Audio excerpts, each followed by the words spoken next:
A hot topic issue at tonight's Bakersfield City Council meeting: devastating synthetic drugs, spice and bath salts.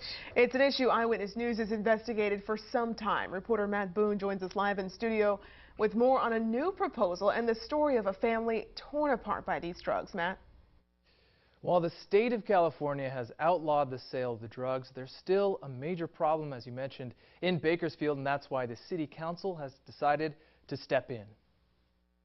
He went from a really sweet, kind kid to kind of like a monster. That's how Cheyenne McGee describes what happened to her son after he began smoking spice back in 2010. When he first started smoking it, he would turn gray and throw up and pass out. I would find him, like, I would think he was dead. Cheyenne says her son first started using it because it wouldn't show up on drug tests. He's not even functional to work anymore. And even with tests that now screen for it, her boyfriend Rick Friels explains there's still one big issue. The problem is they keep changing the chemical makeup.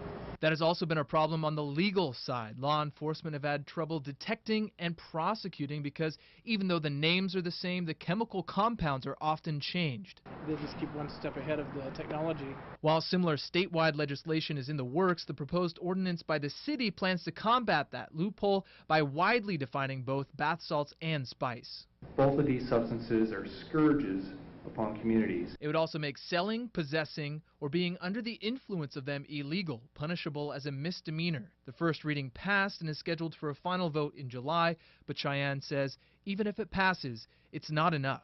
It's going to take a big push. These little pushes that these little bitty fines are going to get is nothing. She and her boyfriend put the blame on the dealers. They're poisoning these kids, they don't care. And I asked these people, I says, would you sell this to your children? And they just laugh at me, you know. Give this to one of your kids, because what it's done is taken my only son. Councilmember Chris Parlier agrees. They're nothing more than poison for profit. And while Cheyenne says it may be too late to do anything for her son, she will keep pushing for reform so that other parents and their children don't have to go through the same painful process. If we could get it off the street and save one child a day, just one, and one other child wouldn't be damaged like this. And now if it does pass, it should go into law by the end of August. Reporting in studio, Matt Boone, Eyewitness News.